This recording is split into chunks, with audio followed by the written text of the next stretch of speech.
Captain Tay stepped off the transport ship, his four eyes blinking rapidly as they adjusted to the familiar purple light of his homeworld. After 3 years fighting alongside humans in the Joint Galactic Forces, the gravity of Nalaris felt strange. Everything felt strange now. "Captain Tay," a voice called out. General Sung approached with arms spread wide. "Welcome home, hero." Tay straightened his posture and gave the traditional Nalarian salute, right hand over his upper left heart. "Thank you, General. It's good to be back." But it wasn't. Not really. Tay had changed. The war had changed him. The humans had changed him. General Sung led him toward the military complex where a welcome ceremony awaited. "The High Command is eager to hear about your experiences with the human soldiers. Their methods are unusual but effective against the Draconians." Tay nodded, but said nothing. How could he explain what he had seen? What he had witnessed humans do in battle? No Nalarian would understand without seeing it themselves. The reception hall gleamed with polished stone and hanging lights. At least 50 high-ranking officers mingled inside, their blue skin shimmering under the lights. When Tay entered, they all turned and began to clap with their four-fingered hands. "Here he is," General Sung announced. "Captain Tay, who fought in the bloodiest battles of the Draconian conflict and lived to tell about it." Tay forced a smile. His upper mouth stretched while his lower remained tight. He accepted drinks and handshakes as officers crowded around him. They were eager for war stories, for tales of glory and heroism. "Is it true humans can fight without sleep for 3 days?" someone asked. "I heard they can lose a limb and keep fighting," another said. Tay sipped his drink slowly. "They are different from us," he replied. As the night went on, Tay stayed quiet, while other Nalarian veterans told their stories. Major Huan described destroying 3 Draconian ships. Colonel Bo talked about capturing an enemy base with minimal losses. Their stories were impressive, full of clever tactics and proper military procedure, but they hadn't fought alongside humans. In the corner of the room, Tay noticed a young lieutenant watching him. The young officer finally approached and introduced himself. "Lieutenant Jun, sir," he said with a formal salute. "I'm sorry to bother you, but I'm being assigned to a mixed unit next month. I'll be working with humans." His 4 eyes blinked nervously. "Can you tell me what they're really like, beyond the training videos and official reports?" The room had grown quieter. Others were listening now, curious about the strange aliens, who had joined the Galactic Alliance only 10 years ago, but were already changing how wars were fought. Tay looked at his drink. "You want to know about humans?" he said, his voice low. The room fell completely silent. "They're not what the propaganda says, they're much worse." He set down his glass and motioned for Lieutenant Jun to sit. "Let me tell you about the battle of Horizon Gate," Tay began. "It was supposed to be a simple defense operation. Hold the line until reinforcements arrived. Standard procedure." The officers gathered closer. Tay rarely spoke about his experiences, and never about the humans. "Our unit had 20 Nalarians, 15 Vosians, and just 5 humans. When the Draconians attacked, they hit us with everything. 3 waves of elite troops." Tay's eyes grew distant. "By the second day, half our forces were dead or too injured to fight." General Sung leaned forward. "But you held the position." "Yes," Tay said. "Because of Sergeant Kim." Tay described how the human sergeant had organized the remaining troops, how he had predicted each Draconian attack before it came, how he seemed to think like the enemy. On the 3rd day, the Draconians broke through our western flank. 3 Nalarians died in the first minute. The rest of us fell back to the secondary position as trained. Tay paused. Except for Sergeant Kim. The room was completely still now. He didn't retreat. Not even a step. The Draconians were pouring through the breach and Kim just stood there. Then he started moving toward them. Lieutenant Jun's eyes widened. "Alone? Against how many?" 17 that I counted, Tay said. "What happened next? I still see it when I try to sleep." Tay explained how the human didn't use advanced weapons or special technology. He used a standard rifle until it ran out of ammunition. Then he used his sidearm. Then he used his knife. Then he used his hands. He was shot. Twice, Tay said. One blast took a chunk from his side. You could see inside him. The other hit his leg. He tied a strip of cloth around it and kept fighting. The officers exchanged glances. For a Nalarian, either wound would mean death, or at least unconsciousness from pain. When we finally counterattacked and pushed through to him, Sergeant Kim was sitting on a pile of draconian bodies cleaning his knife. 17 dead enemies around him. He looked up at us and you know what he said? Tay shook his head in disbelief.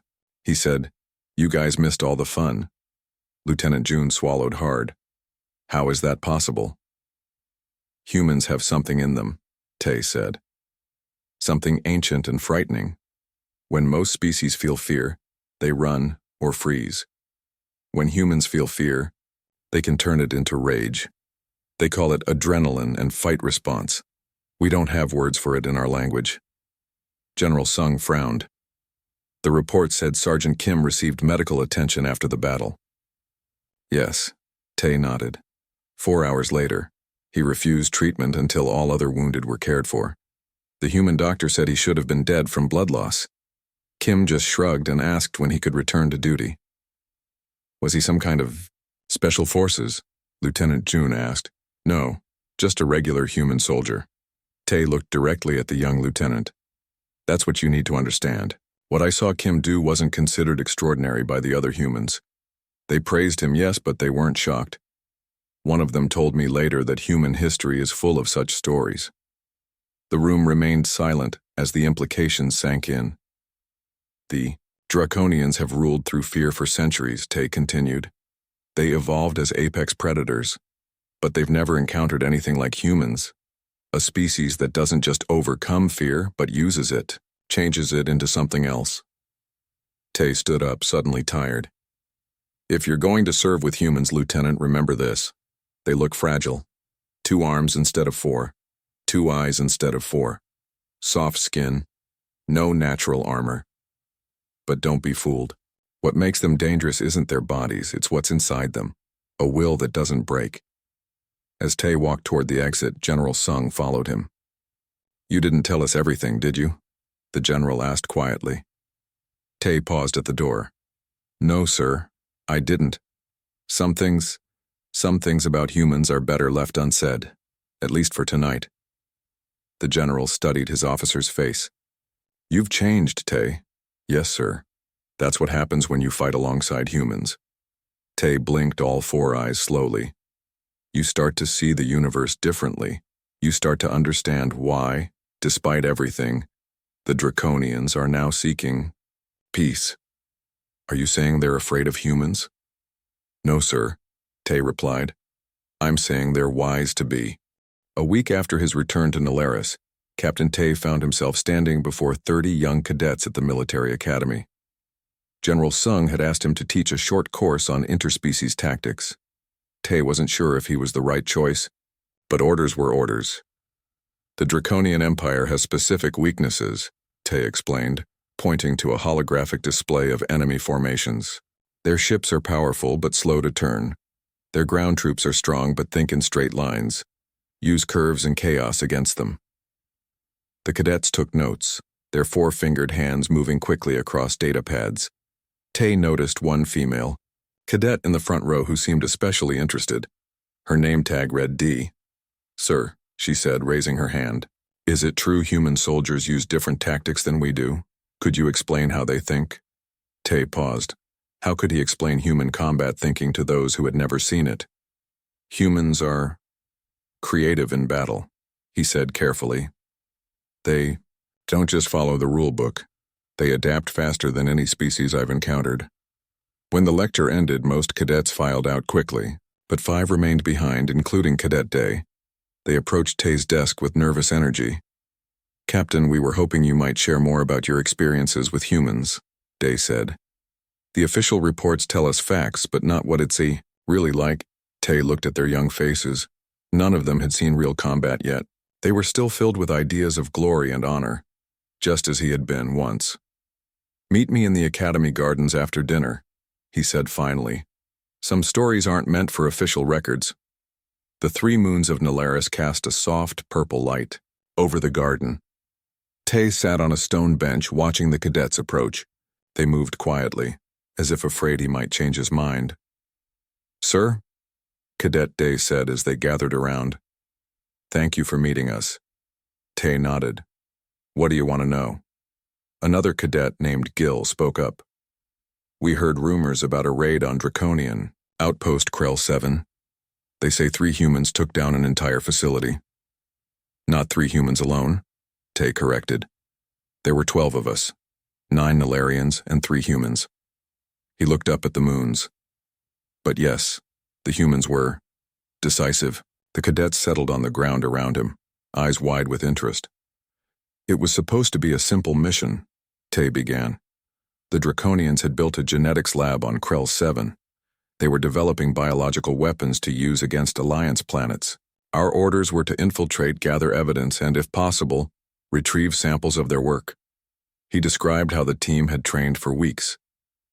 The humans, specialists Kim, Park, and Lee, had been quiet during planning sessions, asking few questions.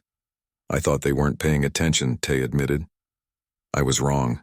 They were processing everything, creating backup plans I never imagined." The mission began well. They landed undetected and entered the facility through a maintenance tunnel. The first sign of trouble came when they reached the central lab. "We found more than just research," Tay said. "They had test subjects, prisoners from captured Alliance worlds. The conditions were—" He paused. "There are no words." The cadets were silent now, the excitement in their eyes replaced with something darker. "We were downloading the research data when the alarm sounded. Someone had discovered our ship. Security forces were coming from every direction." Tay explained how the Nalarian soldiers reacted as they were trained, seeking defensive positions, establishing clear lines of fire. But the humans did something else. Specialist Park looked at the facility map and said, "We need to split up." Ty shook his head at the memory. In Nalarian tactics, splitting up against superior numbers is suicide. But Park insisted. According to the new plan, the Nalarians would secure the prisoners and head for extraction. The 3 humans would create a diversion. "What kind of diversion could 3 people create against 20 times their number?" Cadet Day asked. Tay's 4 eyes blinked slowly, the kind that still gives me nightmares. He described how his team moved the prisoners toward the exit while the humans went in the opposite direction, straight toward the security center. "We heard explosions, alarms, weapons fire. The entire facility seemed to shake. Part of me wanted to help them, but my orders were clear. Get the prisoners out." When Tay's team reached the extraction point, they waited. 5 minutes passed. 10. The sounds of fighting continued. Then the power went out across the entire facility. Emergency lights came on, and in that red glow we saw them coming. 3 human shapes, moving fast. Behind them were Draconian soldiers, but not chasing. Fleeing. Specialist Kim was carrying something. Specialist Lee was limping, leaving a trail of red human blood. And Specialist Park? Tay paused. Park was covered in Draconian blood, carrying their weapons. The cadets were leaning forward now, completely absorbed in the story. When they reached us, Kim handed me a data core. "Complete research data," he said, as casual as if he was handing me a drink. Lee was shot in the leg but waved away medical help. "Just a scratch," he said. "And Park?" Cadet Day asked. Park looked different. His eyes, humans call it the 1,000-yard stare. He told me they had rigged the facility's power core to overload. We had 10 minutes to clear the area. As they fled in their ship, Tay asked the humans what happened. How had 3 of them caused such chaos? Kim explained it like it was simple, Tay said. "We studied their patrol patterns during planning. We didn't fight them all. We made them fight each other. The humans had used the facility's own systems against the Draconians. They rerouted communications, sent false orders, and triggered emergency protocols that caused confusion. In the chaos, they slipped through to the security center and took control. Park said something I'll never forget. Tay continued. In battle, the enemy's mind is the real target, their bodies follow.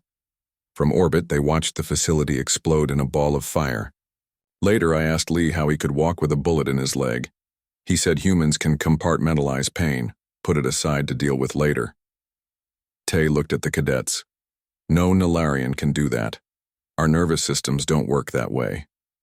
Were you afraid of them? Cadet Gill asked quietly. The humans? Tay considered the question carefully. Not afraid, but I understood something important that day.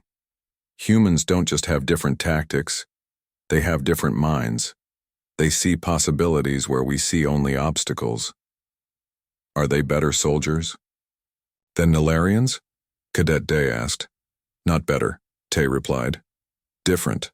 We Nilarians are disciplined, precise. Humans are adaptable. When plans fail, we try to return to the plan. When plans fail for humans, they create new ones instantly. He stood up, signaling the end of the story. If you serve with humans someday, remember this. Never assume what they will do next. Not even they always know. As the cadets thanked him and began to leave, Cadet Day lingered behind. Sir, she said quietly, do you think humans fight so well? Because they enjoy it? Tay shook his head. No. The humans I served with didn't enjoy killing. What makes them dangerous is simpler. When most species see impossible odds, they retreat. When humans see impossible odds, they get creative. Cadet Day nodded thoughtfully and walked away. Tay remained in the garden, looking up at the moons. He wondered what the humans were doing now and if the galaxy truly understood what it had invited to join its defense. 2 months after returning to Nalaris, Captain Tay received new orders. He was to report to the capital city for a special assignment. The message came directly from High Command, marked urgent. Tay packed quickly and boarded the transport. As he bowed, the ship rose above his home city. He wondered what new task awaited him. Since sharing his stories about humans, many senior officers had sought his advice. Everyone wanted to understand their new allies better. The capital city of Nalaris was a sprawling collection of blue crystal towers. As Tay's transport landed, he saw the Grand Assembly building, where representatives from all Nilarian provinces met. Today, it was surrounded by extra security. A young aide met him at the landing pad. Captain Tay, please follow me. The diplomatic council is waiting. Tay followed the aide through grand hallways until they reached a secure meeting room. Inside, 5 senior Nilarian diplomats sat around a table. Across from them was a human woman in a formal black suit. Captain Tay, said Chief Diplomat Rin, rising to greet him. Thank you for coming quickly. This is Diplomat Han from Earth. The human woman stood and extended her hand in the human greeting style. Tay had learned this custom during the war. He took her hand and shook it gently. Captain Tay, she said with a smile, your reputation precedes you. The joint forces speak highly of your service. Tay studied her carefully. She was tall for a human female, with short black hair and calm eyes. She moved with the precise control he had seen in human soldiers. The Draconian Empire has requested peace talks, Chief Diplomat Rin explained. They wish to end the conflict. Diplomat Han will represent human interests. We want you to advise our team on human diplomatic methods. Tay blinked all 4 eyes in surprise. Sir, I'm a soldier, not a diplomat. Precisely, Rin replied. You understand how humans fight. We need to understand how they negotiate peace. The peace conference began the next day. Representatives from 12 alliance species sat on one side of a large round table. Draconian officials sat on the other. Humans were given seats between them. Neutral ground, though everyone knew which side they fought for. As the talks began, Tay watched Diplomat Han carefully.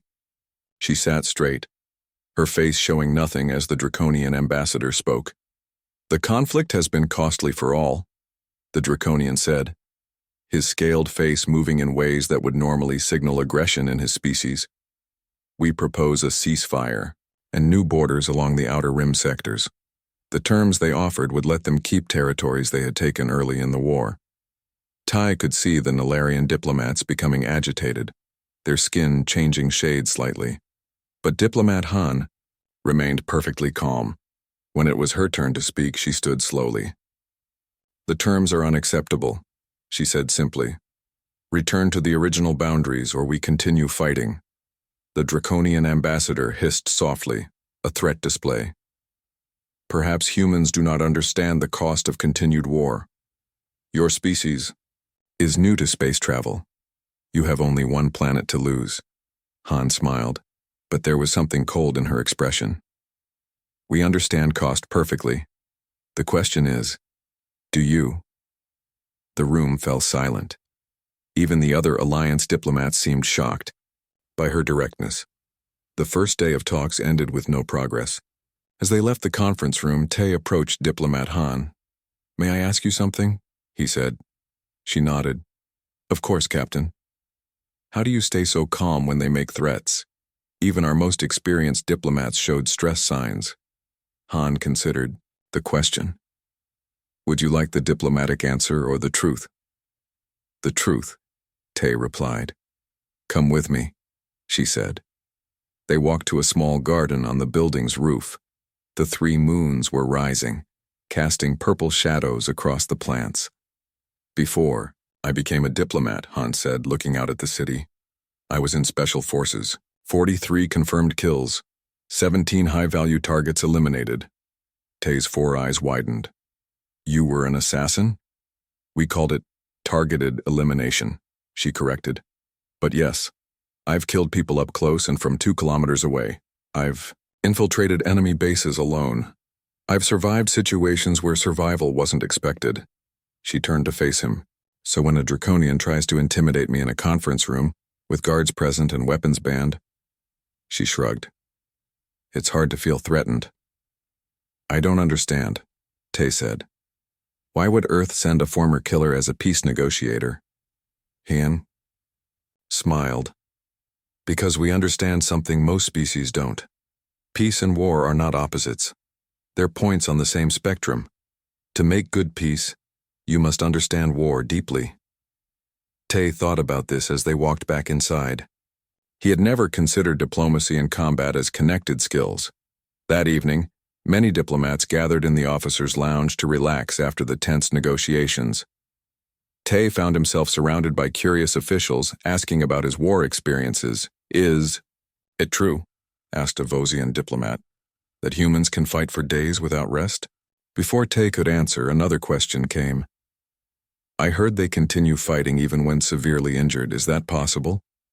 Tay saw Diplomat Han watching from across the room. She nodded slightly as if giving permission. "Let me tell you about the siege of Proxima Station," Tay said, and the room grew quiet. He described how Draconian forces had surrounded an Alliance medical station. 2,000 wounded soldiers and medical staff were trapped inside. Reinforcements were days away. "We had minimal defenses," Tay explained. "Most of the people there were patients or doctors. One of them was a human doctor named Choi." Tay told how Dr. Choi worked for 36 hours straight as the station was being bombarded.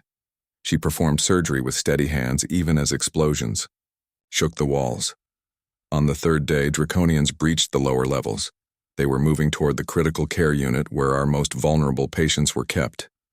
The security team was overwhelmed. Dr. Choi heard the alarm and made a decision. She locked her patients in a secure room and went to face the intruders herself. She had no combat training, Tay said. She was a doctor, but she knew human anatomy, which is surprisingly similar to Draconian anatomy. When Alliance forces finally secured the level, they found Dr. Choi standing over 3 Draconian soldiers. They were alive but incapacitated. She had used surgical precision to disable them without killing. When I asked her later how she could do such a thing, she said simply, "The same knowledge that lets me heal can be used differently when needed." The room was silent as the diplomats absorbed this story.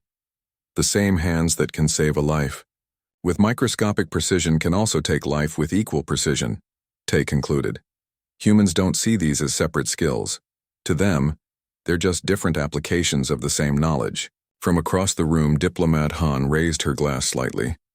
She understood what Tai was really saying. One of the Nalarian diplomats looked troubled. They sound dangerous. Can we truly trust such allies? That's the wrong question, Tai replied. Trust isn't about what someone can do, it's about what they choose to do. Humans could have conquered many worlds before joining the alliance. They chose cooperation instead. Later, as the gathering dispersed, Diplomat Han approached Tay. Good story, she said. Though you left out the part where Dr. Choi cried afterwards. Tay looked at her in surprise. She cried? Why? She succeeded.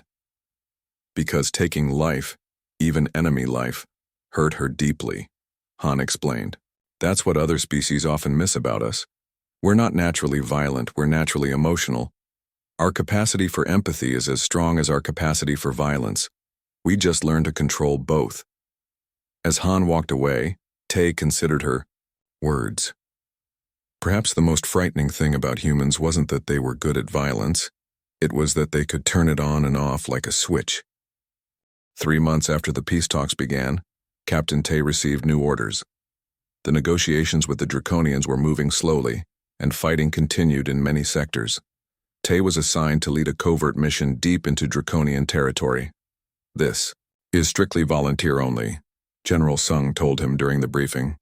We need to rescue prisoners from labor camp D-17. Intelligence suggests Alliance soldiers and civilians are being held there in terrible conditions. Tay studied the mission details. The camp was on a small moon, heavily guarded, and far from my friendly space. I'll need a special team, Tay said. General Sung nodded. You'll have your pick of our best operatives, and, he paused. Joint Command has assigned 2 human specialists to your team as well. Tay felt a mixture of relief and concern. Humans would improve their chances of success, but they also complicated things. They rarely followed plans exactly as written. The team gathered in a secure room 3 days later. 8 Nalarian Special Forces soldiers stood at attention as Tay entered. Behind them were the 2 humans, a male and female in plain black uniforms without rank insignia. This is Jin, General Sung introduced the male human. Demolitions expert with 15 successful extraction missions. Jin was tall with broad shoulders and a face that showed no emotion. He nodded at Tay. And this is Min, Sung continued, gesturing, to the female. Infiltration specialist. She can get into places others can't. Min was smaller, with alert eyes that seemed to notice everything in the room at once. She smiled slightly at Tay. Captain Tay will lead this mission, General Sung said. You leave in 6 hours. Good luck. As the Nalarian soldiers prepared equipment, Tay approached the humans. I've worked with your species before, he said. But every human is different. What should I know about you 2? Jin spoke first. I find the simplest solution is usually the best. If something can be blown up to solve a problem, I'll suggest that. Min laughed. And I prefer no one knows we were ever there. We have different styles, but we work well together. Tay noticed something in their eyes. The same look he had seen in all human soldiers. A readiness for anything. This mission has strict parameters, Tay explained. Get in, free the prisoners, get out. No unnecessary risks. Both humans nodded, but Tay wasn't sure they fully agreed. Experience had taught him that humans had their own ideas about what constituted unnecessary risks. Their ship approached. The moon where Labor Camp D-17 was located. It was a barren place with thin atmosphere and constant dust storms, perfect for hiding a prison. Sensors show minimal security at the north entrance, reported a Nalarian officer. Looks like they don't expect anyone to come through the toxic zone. Min studied the scans. Perfect. They'll be looking outward, not inward. The team landed 5 kilometers from the camp and moved quickly through the dusty landscape. They wore breathing masks and protective suits against the poisonous air. As they got closer, Tay could see the prison, a gray complex surrounded by high walls. Strange, Jin said, examining the facility through binoculars. Power systems are minimal. I don't see proper life support for this many prisoners. Tay felt uneasy. The intelligence might be wrong about the number of prisoners. Or right about the number but wrong about how they're being treated, Min suggested quietly. They reached the outer wall and used sound dampeners to cut through without setting off alarms. Inside, they moved through service tunnels, avoiding guard patrols. When they reached the first cell block, Tay's uneasiness turned to horror. The prisoners were packed into small cells, 20 or 30 per room. Many were clearly sick or starving. "This isn't a labor camp," Min whispered. "It's an extermination site. They're working them to death." Tay saw the truth of her words. The prisoners, Nalarians, Vosians, and other Alliance species, were being systematically destroyed through work and neglect. One of Tai's soldiers began releasing prisoners from the nearest cell. Jin was studying the facility plans on his datapad. "Captain," Jin said, his voice low and serious, "we need to change the plan." "What do you mean?" Tay asked. "These people can barely walk. We can't move them 5 kilometers to our ship, and there are more prisoners than we expected." Jin pointed to the center of the complex. "But there's a Draconian transport ship in the main yard. We can use that instead." "And the facility?" Min asked, looking at Jin. Jin's face hardened. "It shouldn't exist anymore when we leave." Tay hesitated. His orders were clear. Extract the prisoners without detection if possible. Destroying the facility would alert the entire Draconian defense network. "That would endanger the mission," Tay said. "With respect, Captain," Jin replied. "Leaving this place intact endangers everything the Alliance stands for. They'll just bring more prisoners tomorrow." Tay looked at the suffering prisoners being helped by his team. He thought about what his superiors would say. But he also thought about what humanity had taught him about making hard choices. "We take the transport ship," Tay decided. "And we make sure this place can't be used again." The team moved quickly, releasing prisoners from each cell block while Jin prepared explosive charges at key structural points. Min worked on accessing the central control room to disable alarms.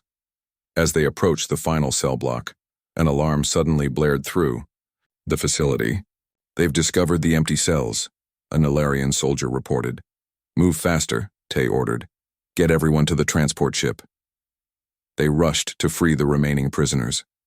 As Tay helped an elderly Vosian to his feet, blaster fire erupted from the corridor. 3 Draconian guards had arrived.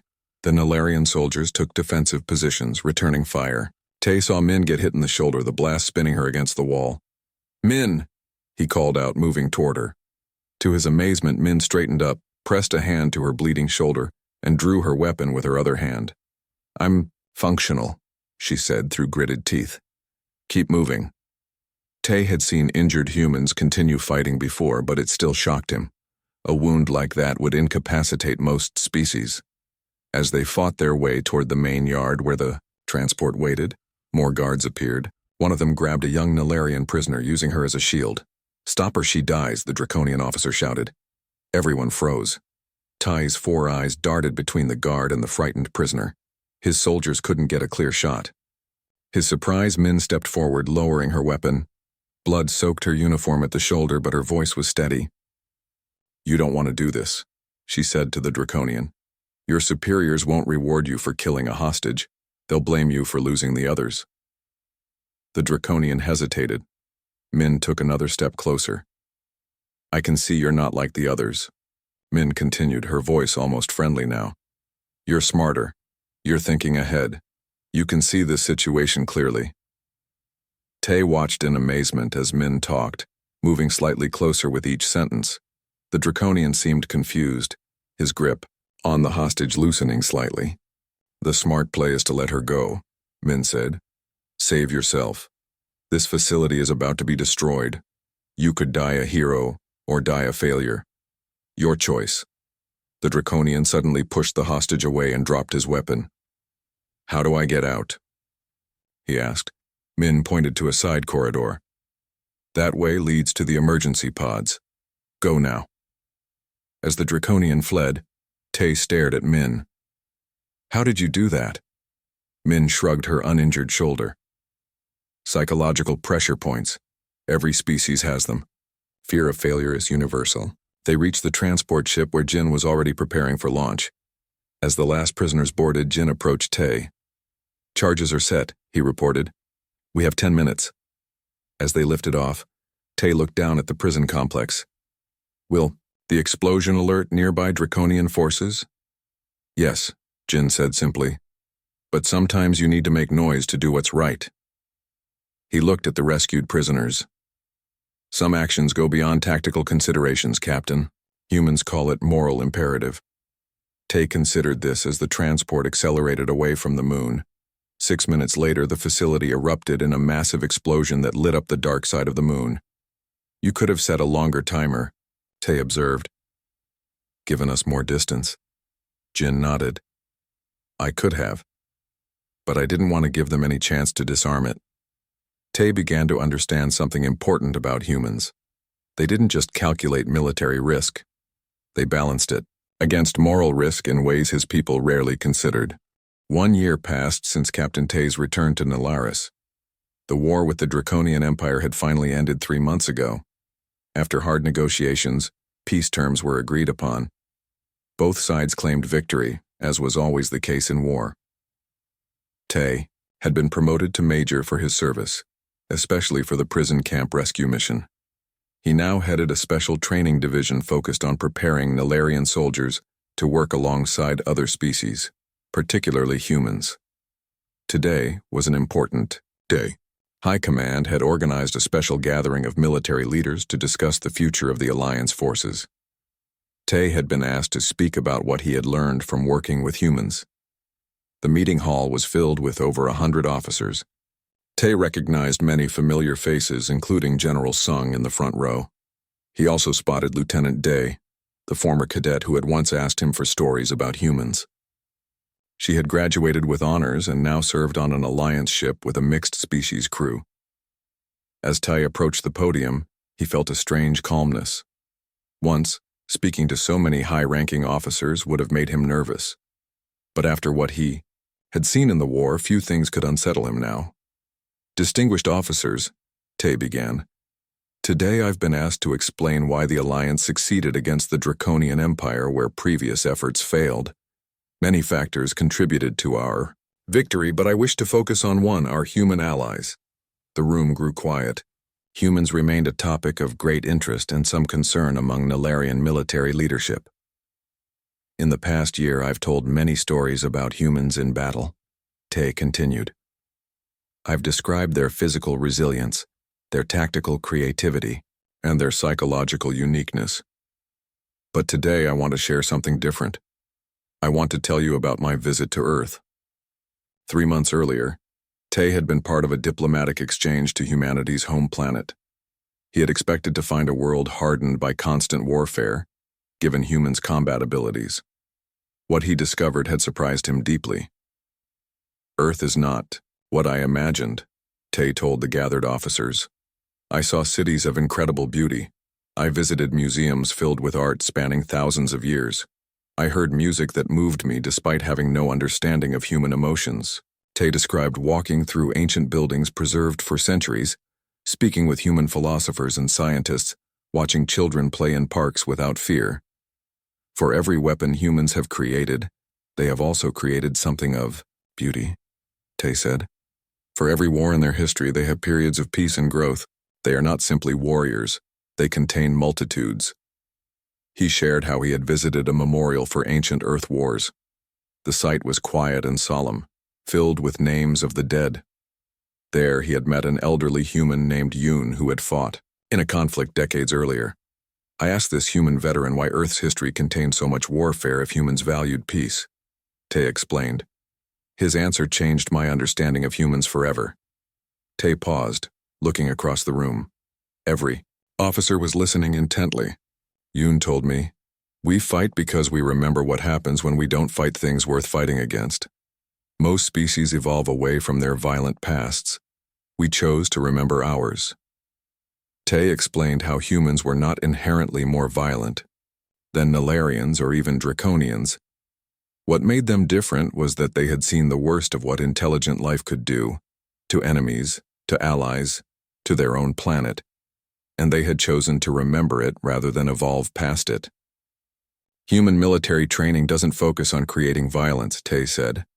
It focuses on controlling it, channeling an evolutionary legacy into precision rather than abandoning it for comfort. He described how humans told stories of their wars, not to glorify them but to remember their cost. They built memorials not to celebrate death but to ensure they never forgot it. We fear humans because when we look at them, we see what we might have been without the evolutionary adaptations that made us civilized, Tay told the silent room. But they are civilized not because they can't be monsters, but because they choose not to be, most of the time. General Sung raised his hand. Are you suggesting we should become more like humans, Major? That we should embrace violence rather than control it? Tay shook his head. No, sir. I'm suggesting we recognize the value of different evolutionary paths. Nilarians evolved to be cooperative, to avoid conflict when possible. This makes us excellent peacekeepers and diplomats. Humans evolved to be adaptable, to face threats directly. This makes them excellent protectors. Another officer spoke up. But if humans can be so violent, how can we trust them as allies? Because of something else I learned on Earth, Tay replied. Humans place extraordinary value on loyalty. When a human calls you friend, it means something profound to them. Tay explained how humans formed bonds that defied logical explanation. He had witnessed human soldiers risk their lives for allies they had known for only days. He had seen them defend principles at great personal cost. The most terrifying thing about humans isn't their capacity for violence, Tay concluded. It's their capacity for change. A human who is your friend today will remain your friend tomorrow, even if every logical reason for that friendship vanishes. Their loyalty defies logic. As Tay finished speaking, General Sung stood up. Thank you for your insights, Major. I have an announcement to make. He faced the gathered officers. The Galactic Council has approved expanded human integration into our military units. Starting next month, every major Nilarian vessel will include human crew members. A murmur ran through the room, excitement mixed with apprehension. As the meeting ended and officers filed out, Lieutenant Day approached Tay. Sir, she said, may I ask one more question about humans? Of course, Lieutenant. Are they dangerous? Allies to have? She asked, her four eyes blinking in the pattern that indicated deep thought. Tay considered the question carefully. Yes, he finally said. They are dangerous allies, not because they might turn against us, but because we might become dependent on those who mastered violence before they mastered peace. Day nodded slowly. I'm being assigned to work with 3 human security officers next week. Any advice? Be honest with them, Tay said. Humans value authenticity. And, he paused. Ask them about their home, not about war or fighting. Ask about their families, their traditions, their art. You'll learn more about why they fight from those answers than from any battle story. As Day walked away, Tay looked out the window at the 3 moons of Nilaris. Somewhere out there, human, ships were patrolling alongside Nilarian vessels, protecting the peace they had helped win. The Galactic Alliance was changing. Species that had evolved in isolation were now working together, learning from each other, growing stronger through their differences rather than despite them. And at the heart of this change were the humans, beings who had turned their greatest weakness into their greatest strength, who had preserved their capacity for violence by learning to control it rather than lose it. Tay wondered what the galaxy would look like in 100 years. Whatever happened, he was certain of one thing. Humanity would play a central role in shaping that future, for better or worse. The end.